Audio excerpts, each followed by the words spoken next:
In 1900, Dayton, Ohio was issued more patents per capita than any other city in the United States. More than Boston, more than Chicago, more than New York. A city of 85,000 people on a flat plain in southwestern Ohio was, by the most rigorous measure of American ingenuity, the most inventive place on earth. The list of things invented or first manufactured there reads like a syllabus of the 20th century. The airplane. The electric self-starter that ended the hand crank and changed what an automobile could be. The first mechanical cash register, Freon. Leaded gasoline. The pop-top can. The Kettering bug, which was the first guided missile. The bomb machines that broke the German Enigma cipher in 1943 were built in a factory 3 blocks from the Miami River. Today, Dayton's population is 137,000, less than half of what it was at its peak in 1960. The factory that built 6 million Chevrolet pickups stands empty under another company's name. The cash register plant has been demolished. The bicycle shop where the Wright brothers built the first airplane sits inside a national park alongside a parking lot. The distance between those two facts is one of the great compressed stories of American capitalism, and it begins, as so much of 19th century America began, at the place where rivers meet. Chapter 1. The Confluence. Dayton was founded in 1796 at a point on the map that almost guaranteed a city. The Great Miami River, flowing south toward the Ohio, meets the Mad River there. The Stillwater River meets it there. Wolf Creek empties into the Great Miami at the same basin. 5 waterways converged in a single low-lying floodplain, which meant water power, drinking water, transportation, and, in the spring, catastrophic flooding. The first 3 were the gift. The 4th was the debt. For 30 years, the town was a farming village of a few thousand people, slow to grow because the rivers, while abundant, ran the wrong direction for commerce. Goods coming out of Dayton had to float down the Great Miami to the Ohio River, and then to the Mississippi, and then to New Orleans. There was no economical way to ship east. That changed in 1829 when the Miami and Erie Canal opened through downtown Dayton. Connecting the Ohio River to Lake Erie through a ditch dug 400 miles across western Ohio. Not a metaphorical ditch, an actual ditch, 40 feet wide and 4 feet deep, dug by Irish and German immigrant labor for 30 cents a day. The canal turned Dayton into a shipping town and, more importantly, into a machine shop town. Boats needed locks, locks needed gears, gears needed precision. By the 1840s, the foundries and machine shops along the canal had earned a regional reputation for fine metal work, the kind of work that requires a tolerance measured in fractions of an inch. This was the seed of everything that came after. A city of mechanics had been created almost by accident, by the demands of moving coal and pork by water. In 1845, a writer for the Cincinnati Daily Chronicle traveled north on the canal and filed a dispatch describing Dayton as the gem of all our interior towns. The nickname stuck. The Gem City had a population of 6,000 in 1840. By 1870, it had 38,000. By 1890, it had 61,000. But we are getting ahead of ourselves. To understand what Dayton became, you have to meet the men who walked into its machine shops in the 1880s. Chapter 2. The Inventor Class. Enter James Ritty. Ritty was a Dayton saloon keeper, a man with no formal engineering training, whose primary occupation was selling whiskey at a tavern on Main Street called the Pony House. His secondary occupation was watching his bartenders steal from him.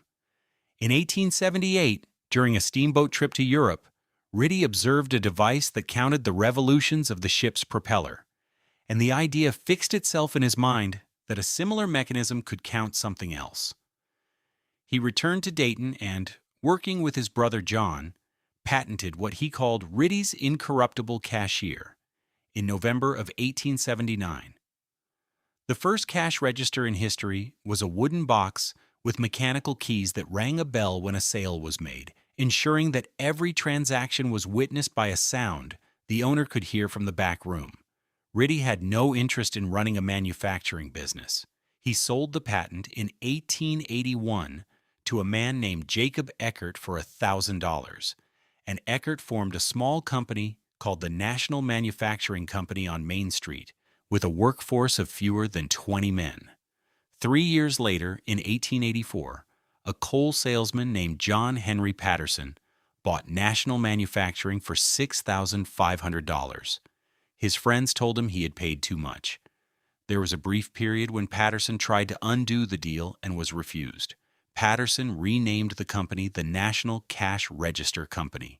He moved it in 1888 to a new factory complex on South Main Street, on a sloping tract that became known as the Patterson Farm, and within 5 years he had turned a small foundry into an industrial cathedral. In 1893, NCR built the world's first daylight factory, a building with floor-to-ceiling glass windows on every elevation, designed so that the workers inside would never need artificial light during the day. This was at a time when American industrial labor was still mostly performed in the sweatshop, in basements, in tenements, by candle. Patterson built a factory you could see into from the street. The list of things Patterson did first reads like a manifesto. He opened the world's first formal sales training school at NCR in 1893. He wrote a 16-page sales script that became the foundation of modern American selling. He installed showers in the factory, hot lunches in the cafeteria, a library, a school for the children of employees, and gardens between the buildings. He paid for the men in his sales force to attend an annual convention in Dayton called the 100-Point Club. None of this was philanthropy in the way the word is used now. Patterson believed, with the cold conviction of a salesman, that a worker who washed before lunch sold more cash registers in the afternoon. By 1914, NCR was producing 110,000 cash registers a year and exporting them to every continent on Earth. By 1930, an estimated 1 in 6 of all American corporate executives had at some point trained at NCR or under one of Patterson's lieutenants. The most famous of those lieutenants was a young Ohio salesman named Thomas Watson, whom Patterson had hired in 1899 and whom Patterson would later fire in 1913. Watson moved to New York, took over a small company that made tabulating machines, and renamed it International Business Machines. Patterson lost an empire he had built and ceded an empire he had not. Now consider what was happening 4 blocks away from the NCR factory in those same years. In 1892, 2 brothers in their 20s opened a small repair shop at 1005 West 3rd Street, in a working-class neighborhood on the west side of the Great Miami. Their names were Wilbur and Orville Wright. They were the sons of a bishop in the United Brethren Church. Neither of them had finished high school, and their previous business had been a small newspaper called the West Side News. The bicycle was, in 1892, the new technology of the moment. Lightweight steel frames, pneumatic tires, the safety bicycle replacing the high wheeler. 12 million Americans owned one by the middle of the decade.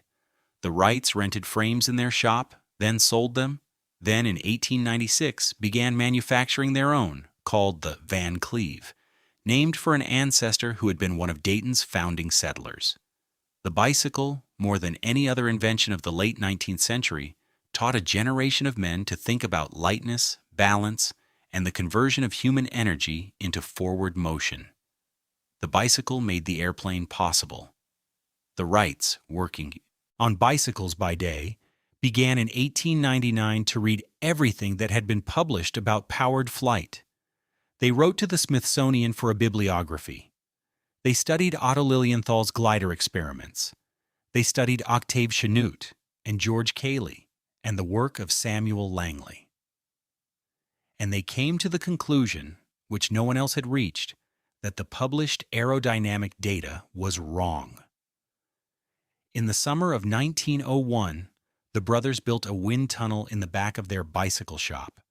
It was 6 feet long, 16 inches square in cross-section, and powered by a 1-horsepower gas engine that drove a fan. Inside it, they tested more than 200 wing shapes, recording lift and drag for each. They rebuilt the published equations of aviation from scratch. Their shop mechanic, a quiet Dayton machinist named Charlie Taylor, built them a 12-horsepower aluminum block gasoline engine that weighed 152 pounds and could push 4 propellers through still air.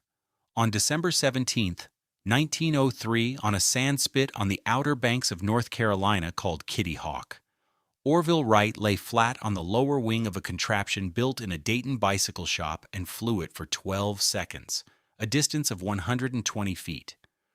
The first powered, controlled, heavier-than-air flight in human history was an object built in a city of machine shops by 2 men who repaired bicycles for a living. They returned to Dayton, and for the next 2 years, they perfected the machine at Huffman Prairie, a flat cow pasture 8 miles east of town, owned by a Dayton banker named Torrance Huffman, who let them use it for free, in exchange for an agreement that they would not damage his cows. On October 5, 1905, Wilbur Wright flew the Wright Flyer 3 in a continuous loop over Huffman Prairie for 39 minutes and 23 miles. It was the first practical airplane. What the Wrights did next is less well remembered than what they did at Kitty Hawk, but it is the part that placed Dayton on the map of the world.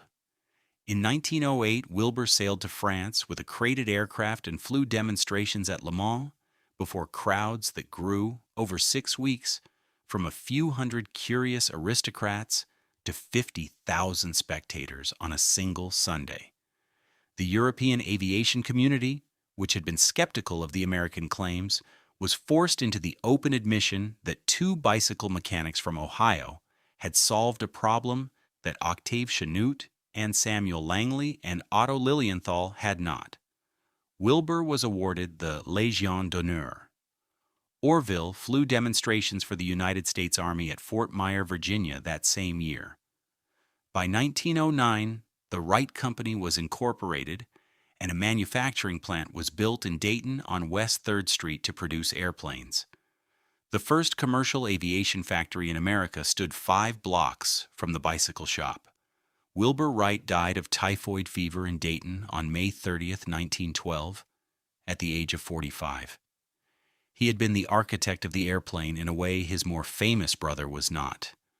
Wilbur was the calculator, the theorist, the one who had rebuilt the equations of lift and drag from scratch in the wind tunnel. Orville sold the Wright Company in 1915 and retired from manufacturing. He never married. He lived for another 33 years in Dayton, mostly at Hawthorne Hill, the mansion he built for the family in 1914, where he worked in a small laboratory on inventions he no longer patented. He died in 1948. Picture downtown Dayton on a Tuesday afternoon in 1906. The NCR factory on South Main is producing 300 cash registers a day, glowing through its glass walls, hot lunches at noon for 9,000 workers. The Wright brothers are flying a powered aircraft 8 miles east of the courthouse. A coal merchant on 4th Street named Edward Deeds is sitting in his office at NCR, where he serves as Patterson's vice president, sketching out a plan he has been discussing with a 28-year-old NCR engineer named Charles Kettering. The plan involves a barn behind Deeds's house on Central Avenue and an electric ignition system for an automobile, and a small group of NCR men who have agreed to work nights and weekends without pay. 3 blocks south, on the Great Miami River, the Miami and Erie Canal is still moving traffic, although less than it used to. Within Dayton in this single year are the engineering staff that will go on to invent the electric starter, build the first guided missile, manufacture the airplane for World War I, found Frigidaire, found Delco, hold a combined 2,000 patents, and seed both General Motors Research and IBM. The city's population is 95,000. Now, the barn behind Deeds's house. Charles Kettering had arrived at NCR in 1904, a year out of Ohio State, where he had studied electrical engineering after a stint as a country school teacher. He was nearsighted, plain-spoken, and obsessed with mechanism. In 1906, he developed the first electric cash register, which replaced the hand crank that had been NCR's signature feature for 27 years.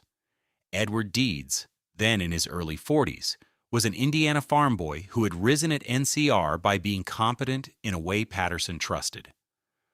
The two men began to meet in the evenings in the loft of Deeds's barn at 319 Central Avenue.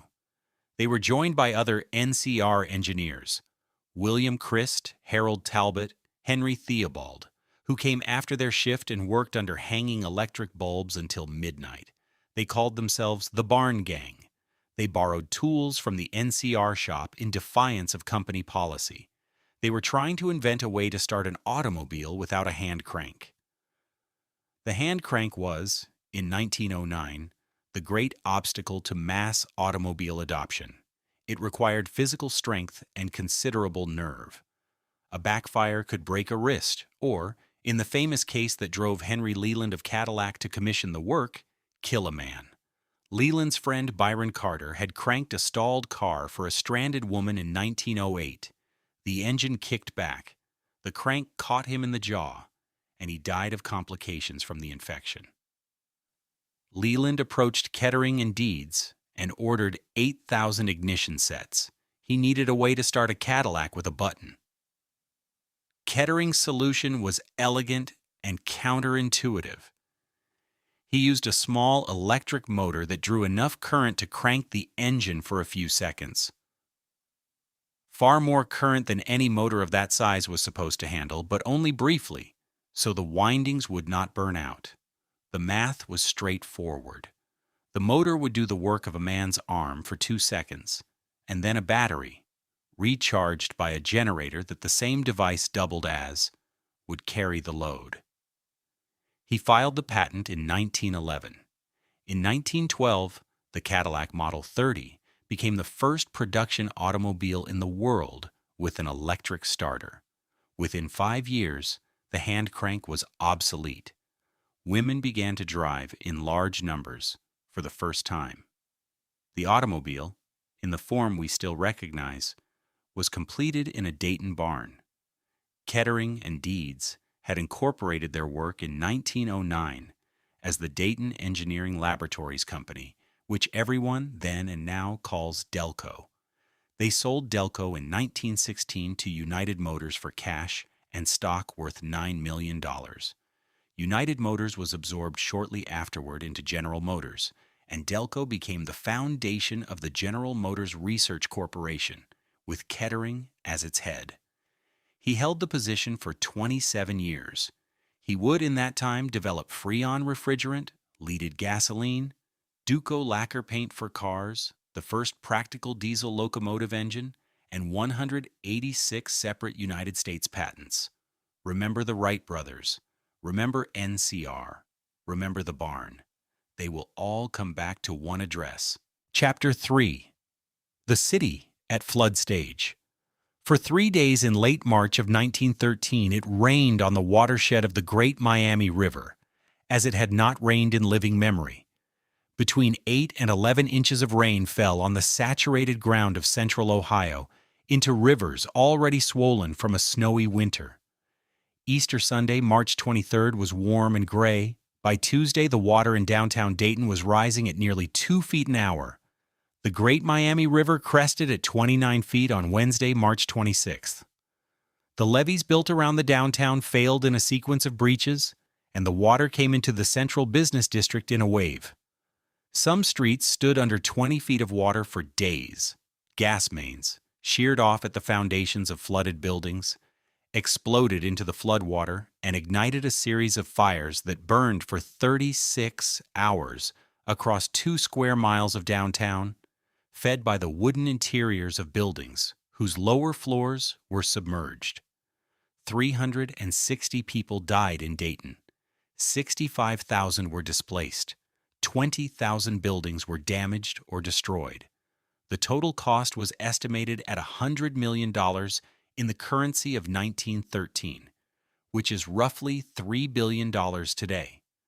The flood remains the worst natural disaster in Ohio history and was, in its time, second only to the Galveston hurricane of 1900 in American casualties.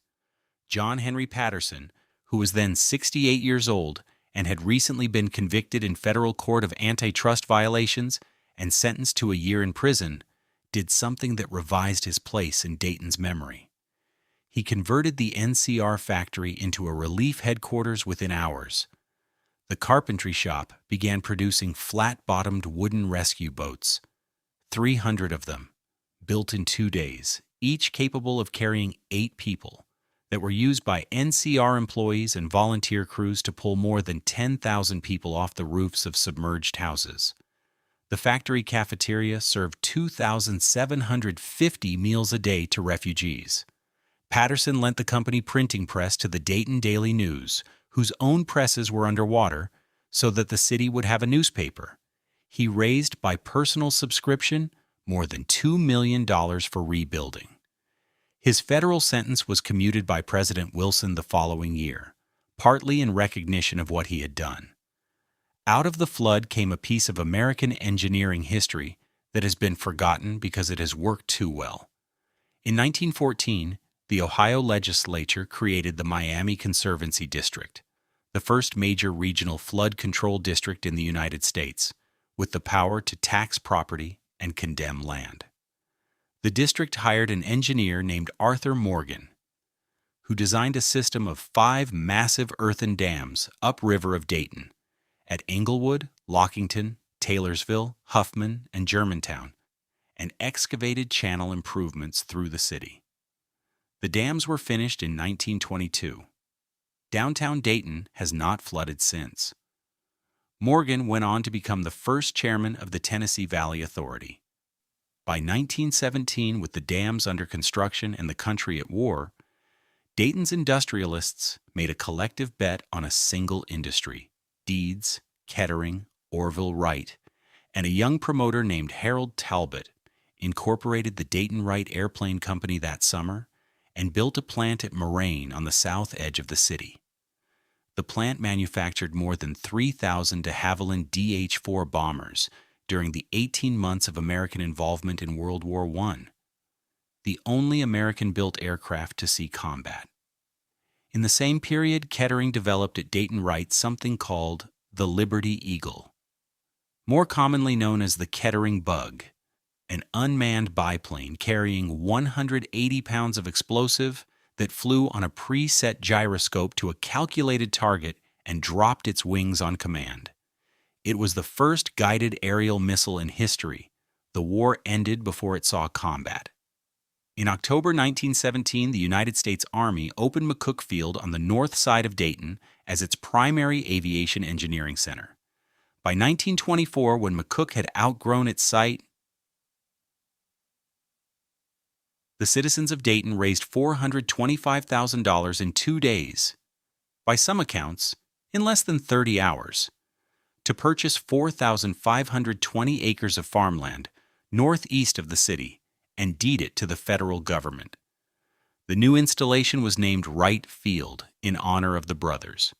It merged in 1948 with the adjacent Patterson Field, named for one of John Henry Patterson's nephews who had died in a 1923 airplane accident, to form Wright-Patterson Air Force Base. Wright-Patterson is today the largest single-site employer in Ohio, with 25,000 jobs. By 1929, General Motors had acquired Dayton Wright and converted the Moraine plant to refrigerator manufacturing. The Frigidaire division, which had been founded in Fort Wayne, Indiana, and acquired by GM in 1919, moved its main production to Dayton in 1921 and expanded into the converted Dayton Wright facility through the late 1920s. By 1937, Frigidaire was the largest household appliance manufacturer in the world. The word Frigidaire entered American English as a generic term for refrigerator, in the way that Kleenex and Xerox would in later decades. The company employed 9,000 workers at Moraine alone. By 1940, Dayton had become known among GM executives as Little Detroit. It contained the largest concentration of General Motors workers outside the state of Michigan. Delco Products on East First Street, Delco Moraine on the south side, Frigidaire at the Moraine plant, Delco Radio at the Inland Building on Leo Street, and Inland Manufacturing across the river. 25,000 GM jobs in a city of 200,000 people. The neighborhoods that surrounded the plants, Old North Dayton, McCook Field, Edgemont, Walnut Hills, were grids of two-story frame houses built by carpenters who worked at the same factories the houses were built for. Consider what Dayton was producing in 1943. NCR's South Main Street factory, under contracts so secret that even the workers did not know what they were building, was manufacturing the Bombi machines. 6-foot-tall electromechanical computers designed by Alan Turing and refined for production by an NCR engineer named Joseph Desch. Building 26 on the NCR campus, a windowless concrete structure built in 1942 with a perimeter of armed Marines, produced 121 bombs by the end of the war. They were shipped under heavy guard to a Navy installation in Washington, D.C., where they ran around the clock, breaking the German naval Enigma cipher. Historians credit the bombs with shortening the Battle of the Atlantic by as much as a year, which is to say with saving an unknown number of merchant lives that ran into the tens of thousands. The workers who built them were sworn to a secrecy that most of them carried to their graves.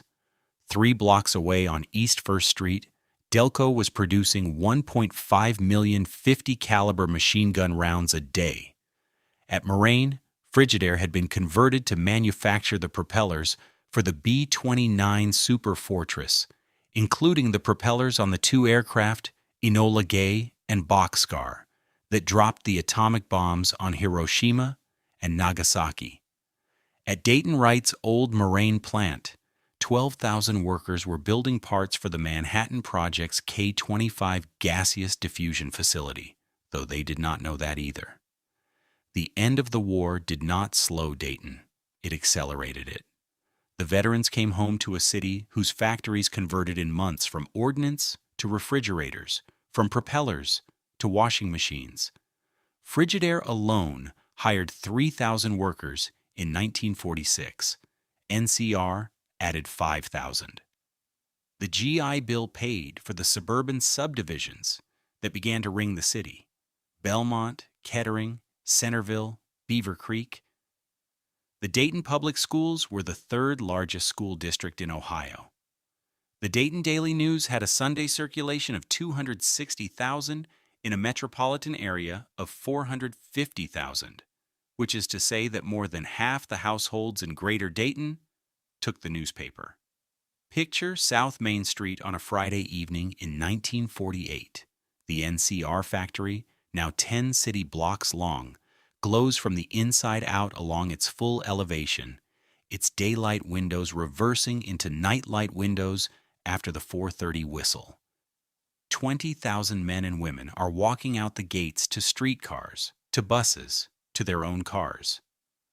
5 blocks north, the Engineers Club on East Monument Avenue, founded by Deeds and Kettering in 1914, a Beaux-Arts building of buff brick and limestone, is hosting its weekly dinner for the men who have made Dayton what it is. The Lowe's Theater on Main Street is showing the treasure of the Sierra Madre.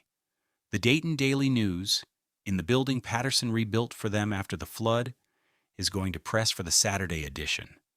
A streetcar runs north on Main, past the Rybold Building and the Mendelsohn Building, past Reich's department store, past the arcade on 3rd Street with its glass-domed rotunda. The arcade was finished in 1904 and was, for a generation, the finest covered shopping arcade between New York and Chicago. The Victory Theater is showing a touring production of South Pacific. The Biltmore Hotel on 1st Street has every room taken. The population of the city is 243,000. The population of the metropolitan area is approaching 500,000.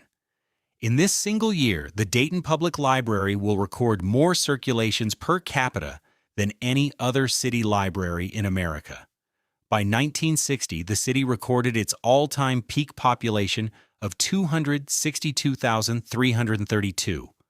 There were 6 Fortune 500 companies headquartered within the city limits: NCR, Mead Paper, Standard Register, Reynolds and Reynolds, Huffy, and Dayco.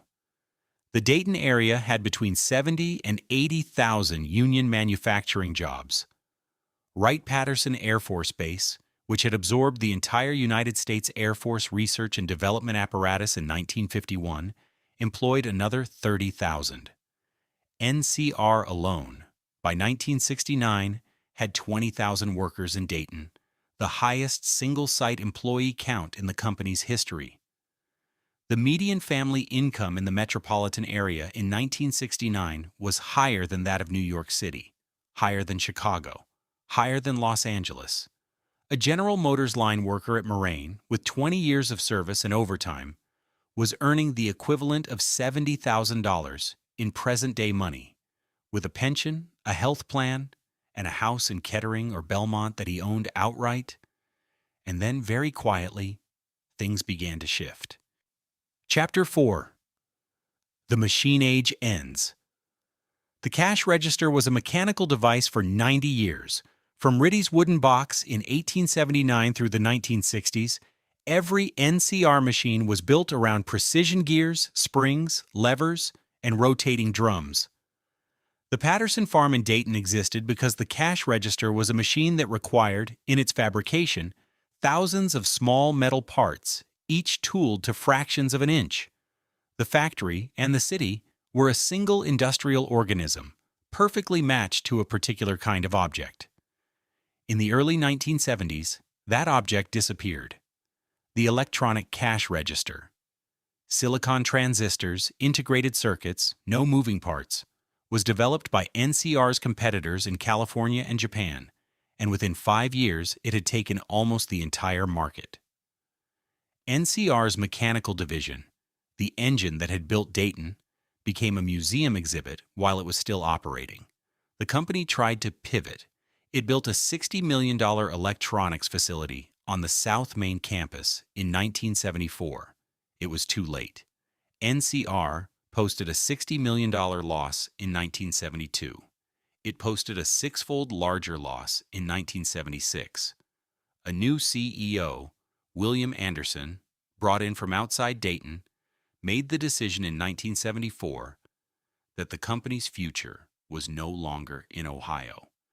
In 1977, NCR announced that it was moving the bulk of its cash register production out of Dayton. The South Main facility, which had employed 20,000 workers in 1969, was reduced to 5,000 by 1980 and to 2,500 by 1985. Demolition of the historic factory complex began in 1978. The Daylight Factory of 1893, the building that had introduced glass windows to American industry, was demolished in sections through the late 1980s. The bricks were sold, the site was cleared. By 1990, only a few of the original buildings remained, and most of those would come down within the next decade. The Frigidaire collapse came in parallel, and on the same timetable. The Moraine plant, which had employed 9,000 workers in 1955, had been on a slow contraction through the 1960s as competition from Whirlpool and General Electric squeezed margins. By 1975, the workforce was down to 4,000. General Motors sold the Frigidaire brand in March of 1979 to White Consolidated Industries, which closed the Moraine refrigerator operation within 12 months. The buildings were emptied, the tooling was sold for scrap. 2,900 Frigidaire workers were terminated in a single quarter. The Moraine buildings were retooled in 1981 to build Chevrolet S10 pickup trucks, and for the next 27 years, the Moraine assembly plant produced 6 million vehicles. At peak in the late 1990s, it employed 6,000 workers building S10s, S15s, GMC Jimmys, Chevrolet Blazers, and Trailblazers. It was the largest single industrial workforce remaining in Dayton, and through the 1990s it was widely considered the most efficient assembly plant in the General Motors system, regularly winning internal awards for quality and throughput. Other things kept closing. Delco Products on East First Street, the spiritual successor to the original 1909 Delco Company, closed in 1998 after 89 years. Delco Moraine, which had built brake systems for half a century, closed in 2002. Inland Manufacturing closed in 2008. Mead Paper, which had been headquartered in Dayton since 1881, merged with West Vaco in 2002 and moved its headquarters to Connecticut. Standard Register, the Dayton-based business forms company, went bankrupt in 2015. Huffy Corporation, the bicycle manufacturer that had inherited the city's bicycle-making tradition from the Wright brothers, moved its bicycle production to China in the late 1990s and went through bankruptcy reorganization in 2004. 6 Fortune 500 companies in 1960, all of them headquartered within the city limits. By 2010, none of them were left. Between 1970 and 1990, the manufacturing base of the Dayton metropolitan area lost approximately 30,000 jobs. The city's population fell from 262,000 in 1960 to 243,000 in 1970, to 203,000 in 1980 to 182,000 in 1990 to 166,000 in 2000. The arcade on 3rd Street closed in 1991. The Reich's department store on Main, which had been the largest retailer in southwestern Ohio, closed in 1992. The Lowe's Theater had closed in 1975. The Biltmore Hotel had closed in 1981. The streetcars had stopped running in 1947, replaced by buses that themselves ran on shrinking routes through the 70s and 80s as ridership collapsed. On the morning of June 3, 2008, with gasoline at $4 a gallon and the American sport utility vehicle market collapsing, General Motors chief executive Rick Wagoner announced that the Moraine assembly plant would close. The plant had won the J.D. Power Gold Award for vehicle quality the year before. It was, by every internal measure, one of the better operations in the GM system. It was closed anyway. The last vehicle off the line was a white GMC Envoy, completed on December 23, 2008. 1,100 workers, the survivors of an industrial workforce that had once been 6,000, lost their jobs that day. 6 months later, on June 2, 2009, NCR Corporation announced that it was moving its corporate headquarters from Dayton to Duluth, Georgia. The company had been in Dayton for 125 years. Its local workforce, which had stood at 1,300 the year before, was reduced to fewer than 100 within 12 months. NCR's departure was widely understood to be the end of something larger than a corporate relocation. Between 2001 and 2007, the Dayton metropolitan area had already lost an estimated 23,000 manufacturing jobs. The NCR move closed the ledger. The 2010 census recorded 141,527 people in the city of Dayton, almost exactly the number who had lived there in 1900. A century of growth had been reversed in 50 years. Chapter 5. The Inventory of What Remains. Walk west from downtown Dayton on 3rd Street, across the bridge over the Great Miami River, into the neighborhood the Wright brothers lived in for almost their entire working lives. The bicycle shop at 1127 West 3rd Street is gone, moved in 1937 by Henry Ford to his Greenfield Village Museum in Dearborn, Michigan, where it stands today as a foreign object 200 miles from its origin. The shop at 22 South William Street survives, owned by the National Park Service, the second to last of the 7 shops the brothers used, and the only one still on its original site. Inside, the brick walls are original. The wooden floor is original. The wind tunnel was not preserved.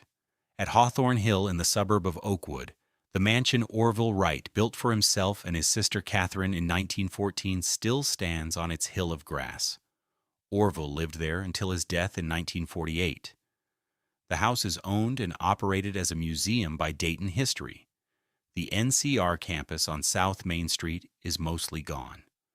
The University of Dayton acquired most of the former Patterson farm in 2005 and built dormitories, classrooms, and parking lots on the foundations of buildings that once employed 20,000 people. A single early NCR structure remains, repurposed as university offices.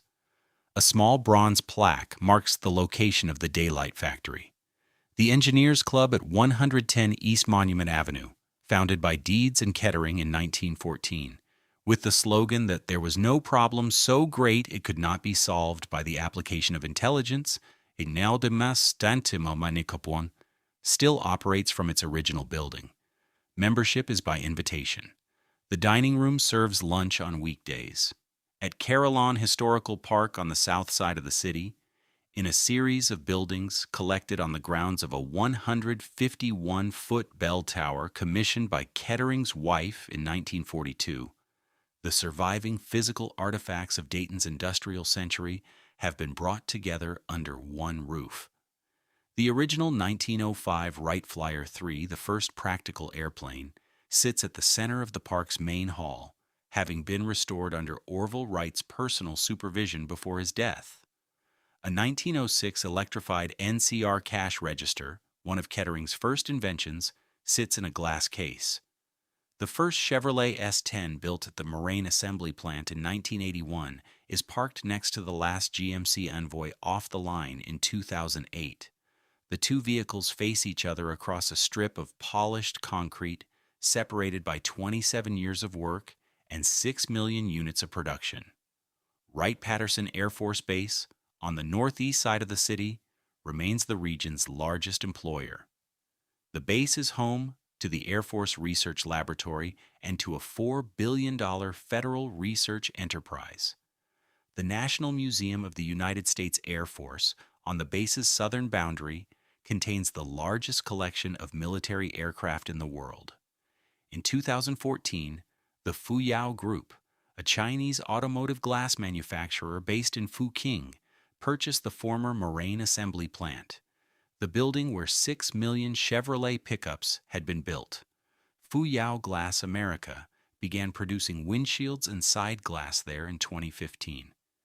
It employs approximately 2,000 workers, the largest single industrial workforce in Dayton today. The wages are lower than those that were paid at GM. The jobs are non-union.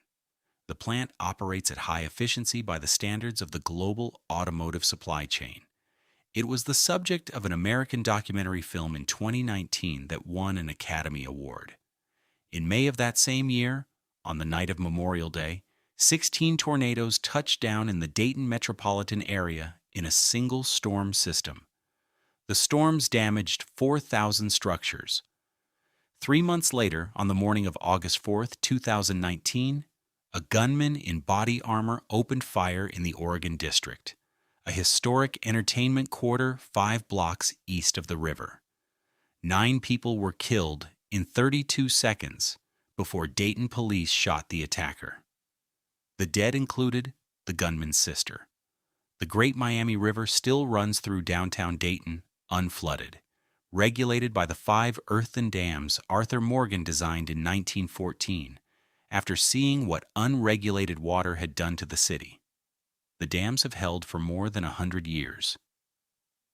They were built to handle a flood 40% larger than the one in 1913, and they have never been tested at capacity. The water moves through downtown quietly, between concrete banks, past parking lots that used to be factories. At Huffman Prairie, 8 miles east of the city, the field where Wilbur Wright flew the first practical airplane in 1905, is preserved as part of the Dayton Aviation Heritage National Historical Park. The land is owned by the United States Air Force and is closed most days of the year because it sits inside the perimeter of Wright-Patterson. On the days it is open, you can walk to a wooden replica of the launching catapult the brothers used and stand where the airplane lifted into the air for the first time in human history. The grass is mowed. The sky overhead is the same sky. From certain angles, on certain afternoons, The Carillon at Carillon Park is visible above the trees from the highway, 151 feet of stone striking the quarter hour over a museum of objects that built a city and outlasted it. The Wright Flyer is in there. The first Chevy S10 is in there. The last GMC Envoy is in there. A cash register that was made in 1906 is in there. They are arranged in the order that they were built, which is also, almost exactly, the order in which the city forgot how to build them. The bricks are still there, some of them. The rivers still meet. The grass at Huffman Prairie still grows the way it grew in 1905.